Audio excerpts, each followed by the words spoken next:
أعوذ بالله من الشيطان الرجيم. بسم الله الرحمن الرحيم. اقرأ باسم ربك الذي خلق. خلق الإنسان من علق. اقرأ وربك الأكرم. الذي علم بالقلم. علم الإنسان ما لم يعلم.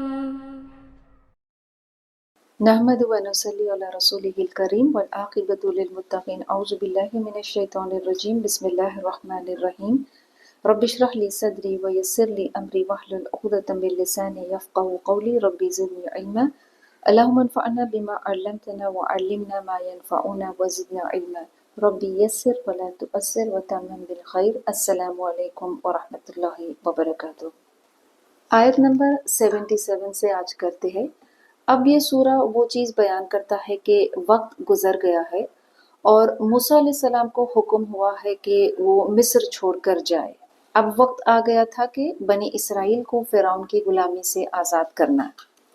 وَلَقَدْ أَوْحَيْنَا إِلَى مُوسَىٰ أَنْ أَسْرِ بِعِبَادِي فَاضْرِبْ لَهُمْ طَرِيقًا فِي الْبَحْرِ يَبَسًا لا تخاف درقا ولا تخشى وَلَقَدْ أَوْحَيْنَا اور تحقیق کہ ہم نے وحی کی الی موسیٰ موسیٰ علیہ السلام کی طرف ان اسری کہ تو راتوں رات لے جا بعبادی میرے بندے فضرب بس پناہ لینا لہم ان کے لیے طریقاً راستہ فی البحر دریا میں یبس خشک راستے میں لا تخاف درقا ولا تخشى نہ خوف کھانا نہ خوف ہوگا پکڑنے کا ولا تخشا اور نہ ڈر ہوگا غرق ہونے کا۔ اللہ نے موسیٰ علیہ السلام کو حکم دیا کہ وہ راتوں رات بنی اسرائیل کو لے کر وہاں سے چلے جائیں، مصر سے نکل جائے۔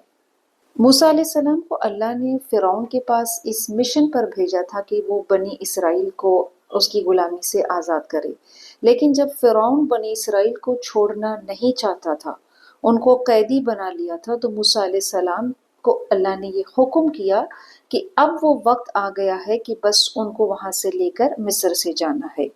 تو جب صبح کا وقت ہوا، راتوں رات وہ نکل کر چلے گئے، اور جب صبح ہوئی اور فرعون اور اس کے جو لوگ ہیں، اس کی لشکر ہے، جب انہوں نے دیکھا کہ بنی اسرائیل کا ایک بھی افراد وہاں موجود نہیں تھا، they found that none of them were there، تو فرعون نے اپنی ساری لشکر کو جمع کیا اور پھر موسیٰ علیہ السلام اور بنی اسرائیل ان کے پیچھے اپنی لشکر لے کر گیا۔ اور موسیٰ علیہ السلام نے بنی اسرائیل کو حکم دیا تھا کہ وہ ایک پرٹیکولر جگہ پر جمع ہو جائے اور پھر وہ وہاں سے نکل کر جو دریا ہے ریڈ سی وہاں کے ساحل پر پہنچے، اور پھر وہیں سے موسیٰ علیہ السلام ان کو لے کر he was going to cross to the Sinai Peninsula۔ اب فرعون کو جب یہ معلوم ہوا تو اس نے اپنے لشکر کو لے کر آیا، اور اپنے لشکر کو لے کر جب آیا تو یہ دو آمیز فرعون کا لشکر اور موسیٰ علیہ السلام اور بنی اسرائیل، انہوں نے ایک دوسرے کو دیکھا، اور جیسے قرآن یہاں بیان کرتا ہے کہ اللہ نے موسیٰ علیہ السلام کو وحی کی کہ وہ اس کے بندوں کو لے کر وہاں مصر سے نکل جائے۔ جب موسیٰ علیہ السلام نے بنی اسرائیل کو لے کر when he reached to the coast of the sea، تو بنی اسرائیل وہاں کھڑے تھے اور انہوں نے دیکھا کہ فرعون کی لشکر ان کے پیچھے آ رہی ہے، تو موسیٰ علیہ السلام کی قوم بنی اسرائیل نے ان سے کہا فَلَمَّا تَرَاءَ الْجَمْعَانِ، یہ سورہ شعراء میں آتا ہے کہ جب دونوں آرمیز، جب دونوں فوج ایک دوسرے کو دیکھے، قال اصحاب موسیٰ، تو موسیٰ علیہ السلام کے ساتھیوں نے کہا اِنَّا لَمُدْرَکُونَ، کہ آج ہم غرق ہو جائیں گے، کیونکہ انہوں نے دیکھا کہ سامنے تو دریا ہے اور پیچھے فرعون کا لشکر ہے، تو آج تو ہم کیا ہو گئے، ہم ختم ہو گئے، ہم غرق ہو جائیں گے۔ موسیٰ علیہ السلام نے کیا کہا، قال کلا، نہیں، اِنَّا مَعِیَ رَبِّی سَیَہْدِینِ، کہ نہیں، میرا رب جو ہے وہ ہمارے لیے ایک راستہ نکالے گا۔ اب موسیٰ علیہ السلام کو یہ نہیں معلوم تھا کہ اللہ ان کے لیے کیسا راستہ نکالے گا، کہ پیچھے لشکر ہے فرعون کا اور سامنے جو ہے وہ دریا ہے۔ لیکن حکم کس کا تھا؟ اللہ کا حکم تھا۔ تو موسیٰ علیہ السلام نے اللہ کے حکم کو مان کر وہ نکل پڑے تھے۔ جب موسیٰ علیہ السلام نے اپنی قوم سے کہا کہ نہیں، میرا رب مجھے راستہ دکھائے گا، کلا ان معی ربی سیہدین، تو اللہ نے موسیٰ علیہ السلام کو حکم دیا کہ اب وہ اپنا عصا جو ہے وہ پانی پر مارے۔ اور جب موسیٰ علیہ السلام نے اپنا عصا پانی پر مارا تو جو دریا ہے وہ دریا الگ ہو گئی اور بیچ میں راستہ بن گیا، اور جو پانی کی لہریں ہے وہ دو پہاڑ جیسے سائڈز میں بن گئے۔ ایسا معلوم ہوتا تھا کہ آس پاس دو اونچے پہاڑ ہے اور بیچ میں ایک راستہ بن گیا ہے۔ پھر اللہ نے ایک تیز ہوا بھیجی جس سے جو دریا کی جو زمین ہے it burnt the soil until it became dry۔ کس طرح سے یہ خشک ہو گیا؟ جیسے زمین خشک ہو کے سخت ہوتی ہے، اللہ نے دریا میں ایسا راستہ ان کے لیے بنا دیا۔ اور یہ سارے ڈیٹیلز قرآن دوسری سورہ میں بیان کرتا ہے۔ یہاں اللہ صرف یہ چیز بیان کرتا ہے کہ ہم نے موسیٰ علیہ السلام کو وحی کی کہ وہ میرے بندوں کو لے کر نکلے، اور پھر اللہ ان کو یہ بتاتا ہے کہ تم اس بات سے فکر نہ کرو، لا تخافوا درقا، تم اس بات سے خوف نہ ہو کہ تم پکڑے جاؤ گے، کہ فرعون کا لشکر تم کو پکڑ لے گا، یا ولا تخشا، نہ اس بات سے ڈرو کہ تم غرق ہو جاؤ گے۔ تو یہ تھی اللہ کی مدد کے جس طرح سے اللہ نے ان کو اس دریا سے راستہ بنا کر نکالا۔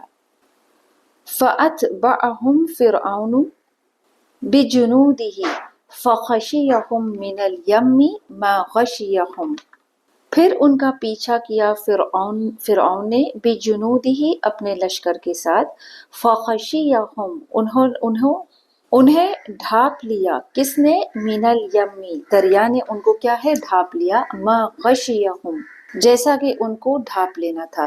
تو جب موسیٰ علیہ السلام نے اپنا عصا مارا اور وہ دریا الگ ہو گئی، بیچ میں راستہ بن گیا، اور موسیٰ علیہ السلام کی قوم بنی اسرائیل اس سے نکل کر گئی۔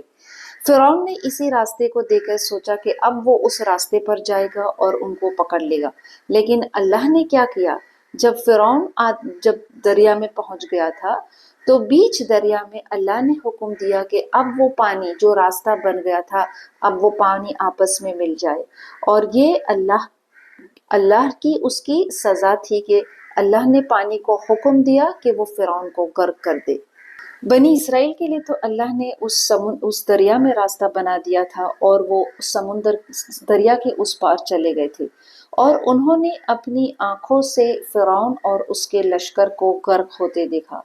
فرعون اس وقت ایمان لے آیا تھا، لیکن ایمان اس وقت لانا اس کے لیے فائدہ نہیں تھا، بلکہ اس سے کہا گیا تھا کہ اس کا جو جسم ہے، اللہ اس کو کیا ہے؟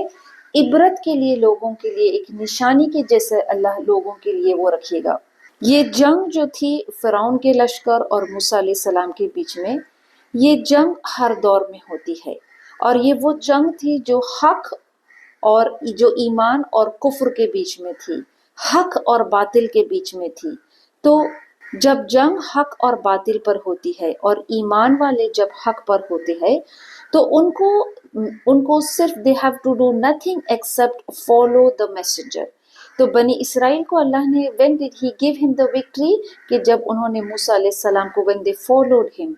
فرعون کی لشکر کی مقابلے میں، اس کی طاقت کے مقابلے میں، اس کے ظلم کے مقابلے میں، in comparison to his authority and power، بنی اسرائیل کی جو فوج ہے وہ کچھ نہیں تھی۔ تو اگر ایک جنگ ہوتی تو ظاہر بات ہے کہ بنی اسرائیل جو ہے وہ ہار جاتے، لیکن اللہ یہ دکھانا چاہتا تھا کہ ایمان والے چاہے تعداد میں کتنے کم ہے، ایمان والوں کے پاس چاہے ریسورسز کتنے کم ہے، اگر وہ اللہ پر ایمان رکھتے ہیں، اگر وہ اپنے رسول کی اطاعت کرتے ہیں تو the victory belongs to them۔ جب فرعون بنی اسرائیل پہ ظلم کر رہا تھا، جب ان کے بیٹوں کو قتل کرتا تھا، ان کی بیٹیوں کو زندہ چھوڑتا تھا، یہ ان کے لیے بنی اسرائیل کے لیے یہ ایک ہیوملیشن تھا، اور یہ جب ان پر یہ مشکل ڈال دی گئی تھی، یہ ہیوملیشن ڈال دیا گیا تھا، تو انہوں نے اس چیز کو ختم کرنے کے لیے، اس ظلم کو ختم کرنے کے لیے انہوں نے انہوں نے جہاد نہیں کیا تھا. دے ایکسیپٹڈ دا ہیوملیشن. لیکن جب موسیٰ اور انہوں نے اپنی نبی کی بات نہیں مانی، لیکن جب انہوں نے موسیٰ علیہ السلام کی بات مانی، when they followed the messenger، تو اللہ نے ان کی مدد کی، ان کو اس غلامی سے آزاد کیا. سو وی شوڈ آلویز ریممبر کہ جو ظلم کرنے والے ہیں، ہم اگر ان کے ظلم کو توڑنا چاہتے ہیں، ہم ان کے ظلم سے باہر آنا چاہتے ہیں، تو اس کے لیے جہاد کرنا ضروری ہے. اللہ پہ ہم بھروسہ کریں، اللہ پہ توکل کریں، اور ہم جہاد کریں تو اللہ ایمان والوں کے ساتھ ہے، اور اللہ ایمان والوں کے لیے ہر مشکل میں ویسا ہی راستہ نکالتا ہے جیسے بنی اسرائیل کے لیے اللہ نے دریا میں راستہ نکالا تھا. وَأَضَلَّ فِرْعَوْنُ قَوْمَهُ وَمَا هَدَىٰ، اور گمراہ کیا فرعون نے قومہ اپنی قوم کو، وما ہدا اور نہ ہدایت دی. کسی لیڈر یا کسی بادشاہ کا یہ ڈیوٹی ہے کہ وہ اپنی قوم کو صحیح راستہ دکھائے. فرعون نے اپنی قوم کو کیا کیا؟ کیا وہ انہیں صحیح راستہ دکھایا؟ نہیں، بلکہ ان کو گمراہ کر دیا، ان کو گمراہ کرنے کا راستہ بتایا.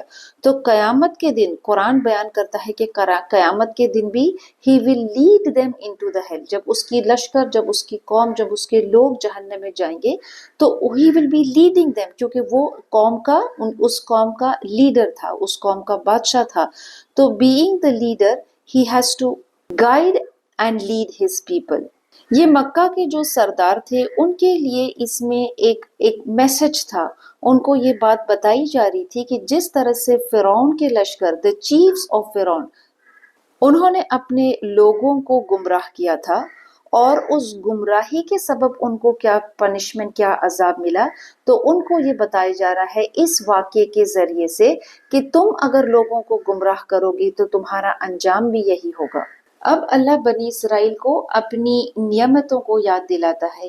یا بنی اسرائیل قد انجیناکم من عدوکم وواعدنا جانب الطور الایمن ونزلنا علیکم المن والسلوى. اے بنی اسرائیل، قد انجیناکم، تحقیق کہ ہم نے نجات دی، من عدوکم، تمہارے دشمن سے، وواعدناکم، اور ہم نے تم سے وعدہ کیا تھا، جانب الطوری، کوہ طور کے جانب سے، الایمنی، کوہ طور کے داہنی جانب سے، ونزلنا علیکم، اور ہم نے اتارا تم پر من اور سلوہ. اللہ کی بنی اسرائیل پہ تو بے شمار نعمتیں تھیں، اور یہ ہم نے سورہ البقرہ میں پڑھ چکے ہیں. اللہ نے ان کو سب سے بڑی نعمت یہ تھی کہ اللہ نے ان کو فرعون کی غلامی سے آزاد کیا، اور انہوں نے فرعون کے لشکر کو اپنی آنکھوں سے غرق ہوتے دیکھا. یہ اللہ کا بہت بڑا ان کے لیے فضل تھا. البقرہ میں اللہ فرماتا ہے وَأَغْرَقْنَا آلَ فِرْعَوْنَ وَأَنْتُمْ تَنْظُرُونَ، کہ ہم نے غرق کیا فرعون کو اور تم اپنی آنکھوں سے یہ چیز کو دیکھا. تو اللہ ان کو یہ یاد دلاتا کہ کس طرح سے اللہ نے بنی اسرائیل کو نعمتیں دی تھی. اور اللہ فرماتا ہے کہ اللہ نے قد انجیناکم من، تمہارے دشمن سے تم کو بچایا، اور وواعدناکم جانب الطور الایمنی، اور اللہ نے تم سے وعدہ کیا کوہ طور کے جانب، داہنی جانب، اور وَنَزَّلْنَا عَلَيْكُمُ الْمَنَّ وَالسَّلْوَىٰ. تو اللہ نے موسیٰ علیہ السلام کو کیا ہے، کوہ طور پہ بلایا تھا. کوہ طور پہ کس لیے بلایا تھا؟ کتاب دینے کے لیے، شریعت عطا کرنے کے لیے. کسی قوم کے لیے سب سے بڑی اس کی فضیلت، سب سے بڑی اس کی اللہ کا فضل یہ ہوتا ہے کہ اللہ ان کے لیے ایک رسول بھیجتا ہے، اور رسول کے ساتھ ایک کتاب بھیجتا ہے. تو اللہ یہاں پہ ان کو یہ فیور، یہ اس کی فضیلت کو یاد دلاتا ہے، یہ اس کے فضل کو یاد دلاتا ہے کہ کس طرح سے اللہ نے موسیٰ علیہ السلام کو شریعت دی تھی، اور ان کو اس صحرا میں من اور سلوہ بھی دیا تھا. بخاری کی حدیث ہے، حضرت ابن عباس رضی اللہ عنہ روایت کرتے ہیں کہ نبی صلی اللہ علیہ وسلم نے فرمایا کہ جب وہ ہجرت کر کے مدینہ آئے تھے تو آپ صلی اللہ علیہ وسلم نے دیکھا کہ جو یہود ہے وہ یوم العاشوراء کے دن روزہ رکھے تھے. انہوں نے ان سے پوچھا یہود سے کہ تم اس دن کیوں روزہ رکھے ہو؟ تو انہوں نے کہا کہ یہ وہ دن ہے کہ جب اللہ نے ہمیں موسیٰ علیہ السلام کے ذریعے سے فرعون کی غلامی سے آزاد کیا تھا، اور ہمارے لیے سمندر میں راستہ بنا دیا تھا. تو اللہ کے رسول صلی اللہ علیہ وسلم نے کہا کہ we have more right to موسیٰ علیہ السلام دین دیم، کہ ہمارا حق زیادہ ہے موسیٰ علیہ السلام پر تم سے. اور پھر اللہ کے رسول صلی اللہ علیہ وسلم نے حکم دیا کہ مسلمان بھی کیا ہے اس دن روزہ رکھے. تو اللہ ان کو یہ یاد دلا رہا ہے ان کی یہ ساری فضیلتیں، اور وہ بھی کہ اللہ نے ان کو من اور سلوہ دیا. اور من اور سلوہ کے بارے میں ہم نے البقرہ میں پڑھ چکے ہیں کہ man was something a very sweet thing, کہ جو آسمان سے اترتا تھا، اور سلوہ ایک قسم کا پرندہ تھا کہ جو یہ ان کو رزق اللہ نے آسمان سے عطا کیا تھا. کسی ظالم کے ظلم سے آزاد کرنا، ان کو کھانے کے لیے ان کو رزق دینا، یہ اللہ کی بہت بڑی بڑی نعمتیں تھیں ان کے لیے. قُلُوا مِن طَيِّبَاتِ مَا رَزَقْنَاكُمْ وَلَا تَطْغَوْا فِيهِ فَيَحِلَّ عَلَيْكُمْ غَضَبِي وَمَن يَحْلِلْ عَلَيْهِ غَضَبِي فَقَدْ هَوَىٰ. کُلُوا مِن طَيِّبَاتِ، تم کھاؤ اس سے پاکیزہ چیز کھاؤ. وَرَزَقْنَاكُمْ، جو ہم نے تمہیں دیا ہے. وَلَا تَطْغَوْا، اور نہ سرکشی کرو. فِيهِ، اس میں. فَيَحِلَّ عَلَيْكُمْ، کہ اترے گا تم پر غضب، میرا غضب. غضبی. وَمَن يَحْلِلْ، اور جو اترا. علیہ، اس پر. غضبی، میرا غضب. فقد ہوا، تو در حقیقت وہ نست نابود ہوا. یہ من اور سلوہ، یہ رزق جو اللہ نے ان کو پاکیزہ رزق عطا کیا تھا، اللہ ان کو فرماتا ہے کہ تم اس پاکیزہ رزق کو کھاؤ اور تم حد سے آگے نہ بڑھو، اور جو حد سے آگے بڑھے گا تو وہ نست نابود ہو جائے گا. یہاں پہ وہ اشارہ اس آیت میں ہے کہ جو انشاءاللہ ہم آگے پڑھیں گے، کہ اللہ ہمیں وہ چیز بیان کرتا ہے کہ اب بنی اسرائیل جو ہے وہ ان ساری نعمتوں کے باوجود انہوں نے ایک ایسا جرم کیا تھا کہ جس کی وجہ سے اللہ نے بنی اسرائیل سے وہ منصب چھین لیا تھا. اور وہ یہ تھا کہ انہوں نے اللہ کی توحید کو چھوڑ کر شرک کیا تھا. اب وہ واقعہ آئے گا جو ہم نے البقرہ میں پڑھے تھے کہ کس طرح سے انہوں نے بچڑے کو معبود بنا لیا تھا. موسیٰ علیہ السلام کی غیر موجودگی میں انہوں نے بچڑے کو معبود بنا لیا تھا، توحید سے وہ شرک پر چلے گئے تھے. تو اللہ جیسے اس آیت میں وہ اشارہ کر رہا ہے کہ تم حد سے آگے نہ بڑھنا، تم توحید سے کفر کی طرف نہیں چلے جانا، اور اگر تم نے ایسا کیا تو تم نست نابود ہو جاؤ گے. تم اپنی ان فضیلتوں کو، اللہ کی جو ساری نعمتیں ہیں اس کو تم یاد کرو. وَإِنِّي لَغَفَّارٌ لِمَن تَابَ وَآمَنَ وَعَمِلَ صَالِحًا ثُمَّ اهْتَدَىٰ، اور بے شک کہ میں لغفار، بڑا بخشنے والا ہوں. لمن تابا، سو جو اس کی توبہ کرے. وآمن، جو ایمان لائے. وعمل صالحا، اور نیک عمل کرے. ثم ہدا، پھر وہ ہدایت پر رہا. اللہ کتنا بخشنے والا ہے، ہمیں اس آیت سے معلوم ہوتا ہے کہ بنی اسرائیل کے وہ جرم جو کہ انہوں نے شرک کیا تھا، اس کے باوجود اللہ فرماتا ہے کہ جو توبہ کرے گا، اللہ کی طرف جو پلٹ آئے گا، جو ایمان لائے گا، نیک عمل کرے گا، تو اللہ اس کو ہدایت کا راستہ دے گا. اللہ اس کی توبہ کو قبول کرے گا ریگارڈلیس آف ہز سن، کہ اس نے چاہے کتنا ہی بڑا گناہ کیوں نہیں کیا، کتنا تعداد میں کتنے گناہ ہے یا کتنا بڑا گناہ ہے، اگر کوئی اللہ سے مغفرت طلب کرتا ہے تو اللہ اس کے گناہ کو بخشتا ہے. لیکن 4 کنڈیشنز کو، مغفرت کی 4 کنڈیشنز کو ہمیشہ یاد رکھے. کہ سب سے پہلے ہے کہ ہم اپنے دل میں ندامت محسوس کریں کہ ہم نے یہ گناہ کیا ہے، سیک دا forgiveness فرام اللہ. اور دوسرا یہ ہے کہ ہم ایمان لائے، تیسرا نیک عمل کرے. And the most important thing is follow the guidance the right way, کہ ہم اللہ سے استقامت کی دعا کرے کہ اس راستے پہ آنے کے بعد پھر ہم کوئی گمراہی کے راستے پہ نہ چلے جائے، توحید پر ہونے کے بعد، ایمان پہ ہونے کے بعد پھر ہم کفر کی طرف نہ چلے جائے. تو کنڈیشنز فار ریپینٹنس میں اس آیت میں کیا بیان کیا ہے کہ ایمان لائے، نیک عمل کرے. ثم اهتدى، اہتدا مینس کہ you stick to Islam, follow the path of Islam until you die. اللہ ہمارے ایمان کو پختہ کرے، ہمیں نیک عمل کرنے کی توفیق دے، اور ہمیں استقامت دے کہ ہم اس راستے پہ، اس دین پر ہم قائم رہے.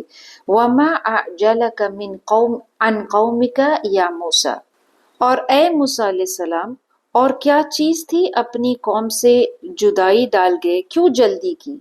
جب موسیٰ علیہ السلام بنی اسرائیل کو فرعون کی غلامی سے آزاد کر کے جب وہ دریا کو پار کر کے آئے تھے تو انہوں نے وہاں ایک قوم کو پایا اور وہ قوم بت پرستی میں تھی۔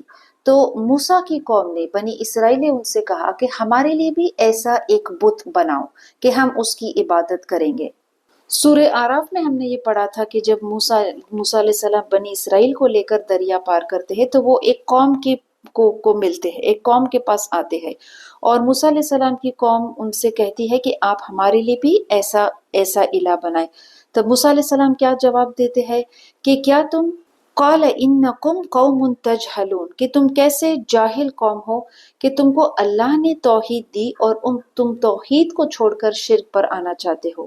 اس کے بعد جب وہ دریا پار کر کے آ گئے تھے تو موسیٰ علیہ السلام کے لیے اللہ نے شریعت دی تھی۔ اللہ نے موسیٰ علیہ السلام کو کوہ طور پہ بلایا تھا 30 راتوں کے لیے، اور مزید وہ 10 راتوں کا اضافہ ہوا تھا، تو اللہ نے موسیٰ علیہ السلام کو 40 راتوں کے لیے کوہ طور پہ بلایا تھا، اور ان کو حکم ہوا تھا کہ وہ دن اور رات، یہ 40 رات اور جو دن ہے اس میں روزہ رکھے۔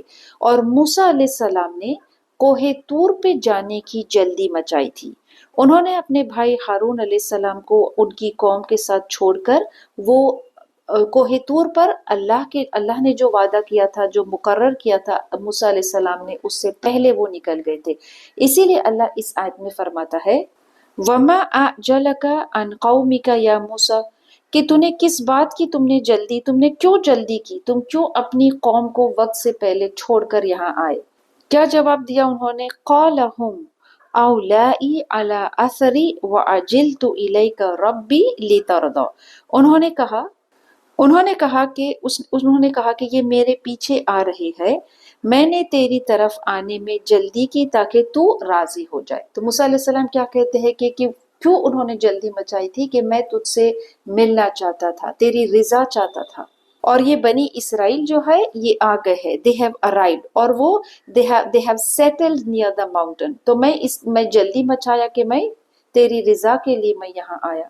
اللہ نے ان سے کہا کہ انہوں نے موسیٰ علیہ السلام کی قوم کو ان کی غیر موجودگی میں ان کی آزمائش کی۔ قال فإن قد فتنا قومك من بعدك وأزلهم السامري، اللہ فرمایا موسیٰ علیہ السلام کے فإن، کہ بس ہم نے تحقیق کے فتنا آزمائش میں ڈال دیا قومک تیری قوم کو، من بعدك تیرے بعد، وأزلهم السامري اور سامری نے انہیں گمراہ کر دیا۔ اللہ نے موسیٰ علیہ السلام کو خبردار کر دیا جب وہ کوہ طور پر آئے تھے کہ ان کی غیر موجودگی میں سامری نام کے ایک شخص نے ان کو گمراہ کر دیا تھا۔ کس بات پہ گمراہ کر دیا تھا؟ ان کو توحید سے ہٹا کر شرک پہ لے آیا تھا۔ اور اسی وقت جب موسیٰ علیہ السلام کوہ طور پر تھے تو اللہ نے موسیٰ علیہ السلام کو وہ تختیاں دی تھی جس پر تورات، جس پر وہ شریعت ان کی لکھی گئی تھی۔ فَرَجَعَ مُوسَىٰ إِلَىٰ قَوْمِهِ غَضْبَانَ أَسِفًا، بس لوٹا موسیٰ علیہ السلام نے اپنی قوم کی طرف غضبان اسفاً، غضب میں وہ لوٹے، غصے میں بھرا ہوا اور افسوس کر رہا۔ قال، اس نے کہا یا قومی، اے میری قوم، الم یعدکم ربکم وعدا حسنا، کیا تم سے وعدہ نہیں کیا تھا تمہارے رب نے، وعدا حسنا، اچھا وعدہ، افطال علیکم العہد، کیا طویل ہو گئی تھی تم پر العہد عہد، ام اردتم، یا تم نے چاہا، ان یحل علیکم، کہ اتارے تم پر غضب من ربکم، تمہارے رب کا غضب، فاخلفتم موعدی، پھر تم نے خلاف کیا میرے وعدے کا۔ موسیٰ علیہ السلام بڑے غضب کے ساتھ لوٹے کوہ طور سے، جب اللہ نے ان کو کوہ طور پہ شریعت دینے بلایا تھا اور ان کو اس بات سے خبردار کر دیا کہ ان کی قوم ان کی غیر موجودگی میں ایک آزمائش میں ڈال دی گئی ہے۔ موسیٰ علیہ السلام جب لوٹے ان کو یہ معلوم تھا کہ ان کی قوم جو ہے وہ شرک پر چلے گئی، کیونکہ اللہ نے ان کو خبردار کر دیا تھا۔ وہ غصے میں لوٹے اپنی قوم کی طرف اور انہوں نے کہا، اپنی قوم سے خطاب کیا، اپنی قوم سے کہا کہ اللہ نے کیا تمہیں کو وعدہ نہیں کیا تھا؟ Did not Allah promise you؟ کیا وہ وعدہ جو اللہ نے تم سے کیا تھا، کیا وہ وعدہ کر کے بہت عرصہ بیت گیا تھا؟ کیا تم اللہ کے غضب کو تم نے کیوں پکارا؟ کیا تم چاہتے ہو کہ اللہ تمہیں عذاب دے، تمہیں سزا دے، اللہ کا غضب تم پر اترے؟ تم نے اپنے وعدے کو پورا نہیں کیا جو تم نے مجھ سے کیا تھا، تم نے اپنے وعدے کو کیوں توڑا؟ دو وعدوں کا یہاں پر ذکر ہے، ایک تو دا پرومس آف اللہ اور دوسرا دا پرومس آف بنی اسرائیل، اور یہ دو وعدے جو ہے یہ مل کر ایک عہد دے فارم ون کووننٹ۔ اللہ کا یہ ان سے وعدہ تھا کہ اللہ ول پروٹیکٹ دیم اینڈ اللہ will lead them to the promise land, اللہ ان کی حفاظت کرے گا، اللہ کا یہ وعدہ تھا کہ اللہ will give them success in the land, اللہ کا یہ وعدہ تھا کہ ان کو بنی اسرائیل سے وہ رہا کرے گا، ان کے لیڈر، ان کے رسول کے ذریعے سے، موسیٰ علیہ السلام کے ذریعے سے، یہ اللہ کا وعدہ تھا۔ And what was their promise to اللہ، ان کا وعدہ یہ تھا کہ وہ اللہ کی اطاعت کریں گے اور ان کے لیڈر، ان کے رسول کی اطاعت کریں گے اور اس کو مانیں گے۔ اور موسیٰ علیہ السلام تو کوہ طور پر شریعت لینے گئے تھے، تورات لینے گئے تھے، اور کسی قوم کے لیے ایک کتاب کا ان کو ملنا، یہ ان کے لیے بہت it's a great honour for them. تو موسیٰ علیہ السلام اپنی قوم سے بہت غصے میں ہوتے ہیں کہ کیا اللہ نے تمہیں یہ وعدہ نہیں کیا تھا that he will give you good in this life and the hereafter؟ کیا تم نے وہ اللہ کی ساری رحمتیں، اس کی فضیلت نہیں دیکھی کہ کس طرح سے اللہ نے تمہیں فرعون کی غلامی سے آزاد کیا، کس طرح سے تمہیں من اور سلوہ دیا؟ کیا تم اتنی جلدی یہ سارے اللہ کے احسان بھول گئے؟ کیا تم اس بات میں جلدی مچانے لگے کہ تم اللہ کا جو وعدہ ہے کہ اللہ تمہیں he will give you, he will establish you in the land، کیا تم اس بات کو، اس پرومس جو اللہ نے تمہیں کیا تھا، جو اللہ نے وعدہ کیا تھا، could you not wait for that promise to be fulfilled؟ اور موسیٰ علیہ السلام کا غصہ، موسیٰ علیہ السلام غضبناک اس لیے ہوئے کیونکہ ہم جانتے ہیں کہ اللہ قرآن میں فرماتا ہے کہ اللہ چاہے جو گناہ بخش دے، اللہ شرک کو کبھی معاف نہیں کرے گا۔ تو موسیٰ علیہ السلام کا غصہ، ان کا غضب زیادہ اس بات پہ ہے کہ they are making their way for جہنم، کہ شرک کر کے وہ اللہ کے غضب کو انہوں نے دعوت دی ہے۔ So whenever we disobey اللہ، جب ہم رسول کی اطاعت نہیں کرتے ہیں، وین وی ڈس اوبے اللہ، تو دین آسک یور سیلف، اپنے آپ سے سوال کرے کہ are we asking for the punishment of اللہ، کیا ہم اللہ کے غصے کو دعوت دے رہے ہیں، اس کے عذاب کو؟ کیونکہ توحید سے ہٹ کر شرک کی طرف جانا یہ کوئی معمولی بات نہیں ہے۔ توحید ایک بہترین نعمت ہے جو اللہ نے ہمیں دیا ہے۔ اللہ سے دعا کرے کہ اللہ ہمیں توحید پر رہنے کی استقامت دے۔ قالوا ما اخلفنا موعدك بملكنا ولكننا حملنا اوزارا من زینة القوم فخسفناها فكذلك القى السامري، انہوں نے کہا کہ ما اخلفنا، کہ ہم نے خلاف نہیں کیا ہے، موعدہ کا، تمہارے وعدے کا، ہم نے کوئی وعدہ خلافی نہیں کی ہے، بملکنا، اپنے اختیار سے، مطلب ہم نے اپنی مرضی سے ایسا کوئی عمل نہیں کیا ہے، ہم نے اپنی مرضی سے شرک نہیں کیا ہے، وَلَكِنَّ حُمِّلْنَا أَوْزَارَهُمْ، لیکن یہ جو ہم پر بوجھ، جو بھاری بوجھ ڈالا گیا تھا، کس چیز کا؟ من زینت القومی، یہ قوم کا جو پورا بوجھ ہے یہ ہم پر جو ڈالا گیا تھا، فخسفنا، تو ہم نے اس کو ڈال دیے، کس میں ڈال دیے؟ آگ میں ڈال دیے اس بوجھ کو۔ کون سے بوجھ کو؟ وہ سارے زیورات لے کر جو بنی اسرائیل مصر سے نکلے تھے، انہوں نے کہا کہ یہ زیورات، یہ ساری چیز ہمارے لیے بہت بوجھ بن گیا تھا، تو ہم نے اس کو آگ میں ڈال دیا۔ فَكَذَلِكَ أَلْقَى السَّامِرِي، پھر جس طرح سے سامری نے ہمیں کیا ہے بتایا کہ ہم یہ عمل کریں، تو ہم نے یہ عمل کیا، وچ مینس کہ یہ کام ہم نے کوئی جان بوجھ کر شرک نہیں کیے، یہ کام تو ہم سے کروایا گیا تھا۔ کس نے؟ سامری نے۔ ہم نے کوئی وعدہ خلافی نہیں کیا، we did not break any promise، اور یہ چیز ہمارے اختیار یا ہمارے کنٹرول میں نہیں تھا کہ ہم شرک کریں، بلکہ سامری نے ہمیں یہ حکم، ہمیں کہا کہ ہم اپنے جو زیورات ہیں اس کو آگ میں ڈال دیں۔ سامری no doubt was responsible too, جو اس بچڑے کو بنایا تھا، لیکن وہ اپنی رسپانسبلٹی، اپنی ذمہ داری سے وہ بری نہیں ہو سکتے ہیں، کیونکہ گناہ جو شخص کرتا ہے، the burden of the sin is on him، جو گناہ کر رہا ہے وہ اپنے گناہ کا بوجھ، وہ چاہے جو بہانے بنائے، جو ایکسکیوزز بنائے، وہ کسی اور پہ اپنے گناہ کا بوجھ نہیں ڈال سکتا ہے، گناہ کی وجہ ایکسکیوز کسی اور کو نہیں بنا سکتا ہے، کہ اس کے طاقت میں، اس کے کنٹرول میں، اس کے پاور میں کوئی کچھ اختیار نہیں تھا سوائے یہ کہ وہ اس گناہ کو کر لے۔ انہوں نے کیا بہانے بنائے کہ یہ بوجھ جو تھا یہ ہمارے لیے اتنا بھاری ہو گیا تھا تو ہم نے اس کو آگ میں ڈال دیا، ہم نے کسی وعدے کو نہیں توڑا ہے، انٹینشنلی ہم نے کچھ نہیں کیا ہے۔ تو کیا ہم بھی کوئی ایسا ایکسکیوز اور ڈھونڈتے ہیں، تلاش کرتے ہیں جب ہم کوئی گناہ کرتے ہیں، چاہے وہ کتنا ہی چھوٹا کیوں نہ ہو، چاہے وہ بڑا گناہ ہو، چھوٹا گناہ ہو، کیا ہم کسی اور کو قصوروار اور ذمہ دار ٹھہراتے ہیں اپنے گناہ کرنے کا؟ اور وہ عمل کر کے، عمل انہوں نے کیا کیا تھا، اپنے زیورات کو آگ میں ڈال دیا تھا، اور اس آگ سے پھر سامری نے کیا کیا تھا، ایک بچڑے کی شکل جیسی ایک بچڑا بنا کر ان کو دیا تھا اور کہا تھا کہ یہ تمہارا الہ ہے۔ تو جب ہمیں وہ الہ بنا کر دیا تھا تو ہم we could not avoid it. Quran بار بار اس کانسیپٹ کو ہمیں بیان کرتا ہے، the concept of personal responsibility, کہ کوئی شخص کسی اور کا بوجھ نہیں اٹھائے گا، ہر شخص جو گناہ کرتا ہے اس کا بوجھ اس کو اٹھانا ہے۔ تو جب ہم کوئی برائی کر کے، کوئی گناہ کر کے ہم کسی اور کو قصوروار ٹھہراتے ہیں، ہم وی پٹ the blame on some one, کہ ان کی وجہ سے ہم نے جھوٹ کہا ہے، ان کی وجہ سے ہم نے فلاں کام کیا ہے، اس کی وجہ سے ہم نے یہ کیا ہے، تو پھر آلویز ریممبر کہ اللہ ہم سے وہ سوال کرے گا کہ کیا ہمارے اختیار میں یہ نہیں تھا کہ ہم اگر چاہے تو وہ گناہ نہ کرے، ہم اگر وہ چاہے تو وہ برائی، وہ غلط کام نہ کرے۔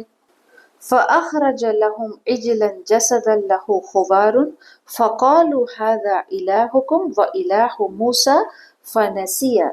پھر اس نے نکالا ان کے لیے عجلاً ایک بچڑا، جسدًا لَهُ خوار، اور وہ گائے جیسی ایک آواز نکالتا تھا۔ فَقَالُوا، پھر انہوں نے کہا، هَذَا إِلَٰهُكُمْ، یہ اس نے کہا کہ یہ تمہارا الہ ہے، یہ تمہارا خدا ہے، وَإِلَٰهُ مُوسَىٰ، اور یہ موسیٰ کا بھی الہ ہے، فَنَسِیَ، پھر وہ بھول گیا۔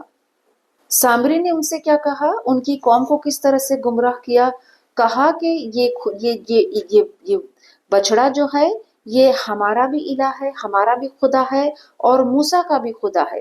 موسیٰ علیہ السلام تو ہمیں چھوڑ کر کتنے دنوں کے لیے چلے گئے، اور وہ موسیٰ علیہ السلام جب لوٹیں گے تو وہ بھی اپنے اس الہ کو مانیں گے، کیونکہ موسیٰ علیہ السلام جہاں گئے ہیں، کوہ طور پر گئے ہیں، he has gone searching for a God۔ اس پہاڑ پر وہ کس کی تلاش میں گئے ہیں، ایک الہ کی تلاش میں گئے ہیں، اور یہی وہ الہ ہے۔ اور یہ چیز تو موسیٰ علیہ السلام بھول گئے ہیں، جب وہ آئیں گے اور اس الہ کو دیکھیں گے کہ وہ پہچان لیں گے کہ یہی وہ الہ ہے۔ یہ وہ تھا کہ کس طرح سے سامری نے ان کو گمراہ کیا تھا، توحید سے ہٹا کر شرک پر لایا تھا۔ افلا يرون الا يرجع الیہم قولا ولا يملك لهم ضرا ولا نفعا، بس کیا وہ نہیں دیکھتے، لا يرجع، کہ وہ نہیں پھرتا ان کی طرف، قولا بات، ولا يملك لهم، نہ اختیار ہے اس کا کوئی نفع کا، نہ کوئی، ولا ضرا، نہ کوئی نقصان کا، فلا يملك لهم ضرا ولا نفعا، اور اختیار نہیں رکھتا ان کے نقصان یا ان کے نفع کا۔ ان کی شرک کے بعد اللہ یہاں پہ ہی comments about what their deed، کہ انہوں نے کیا کیا، کہ وہ کیسے اندھے ہو گئے تھے۔ کیا انہوں نے اللہ کی نشانیوں کو نہیں دیکھا تھا؟ وہ خدا، وہ الہ کہ جو الحی القیوم ہے، وہ زندہ ہے، ہمیشہ رہنے والا ہے، اس کے باوجود انہوں نے ایک مرے ہوئے، ایک ڈیڈ گاڈ کی انہوں نے کیا ہے، عبادت شروع کر دی تھی۔ وہ بچڑا جو کیا تھا، کیا وہ زندہ تھا؟ No, it was just made from clay. اور انہوں نے یہ کہا تھا کہ یہ الہ جو ہے، یہ بچڑا ہے، یہ بولتا ہے، لیکن وہ تو صرف محض کوئی آواز تھی جو اس سے نکل رہی تھی، لیکن اللہ جو ہے، the true living God، اس نے تو کتنے صاف، he has spoken in very definite words، اللہ نے حکم دیا ہے۔ اللہ کا جو کلام ہے، اللہ کی جو کتاب ہے، are the words spoken by him۔ تو اس بات کو وہ کیسے ایگری کرے، اس بات کو وہ کیسے مان لیے کہ ایک بے جان چیز کو انہوں نے اپنا الہ بنا دیا تھا، وہ بھی کسی اور کے گمراہ کرنے پر۔ ایک ایسا معبود جو نہ انہیں کوئی نفع دے سکتا تھا، نہ انہیں کوئی نقصان پہنچا سکتا تھا۔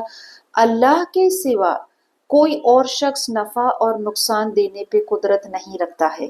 اگرچہ کوئی شخص کسی بت کے آگے نہیں کھڑا ہوتا ہے یا اس کی پوجا نہیں کرتا ہے، لیکن اگر کوئی یہ سمجھتا ہے، یہ توقع رکھتا ہے کہ اللہ کے علاوہ کوئی اور بھی ہمیں نفع اور نقصان پہنچانے پہ قدرت رکھتا ہے تو اس نے شرک کیا ہے۔ اللہ ہمارا خالق ہے، اللہ ہمارا مالک ہے، ہمیں سنبھالنے والا ہے، ہماری دعاؤں کو سننے والا ہے، دعاؤں کو قبول کرنے والا ہے۔ کوئی شخص کو کوئی نفع نہیں پہنچ سکتا، نہ کوئی اسے نقصان پہنچ سکتا ہے سوائے اللہ کے اذن کے بغیر۔ اللہ کے اذن کے بغیر اس کو نفع نقصان نہیں مل سکتا ہے۔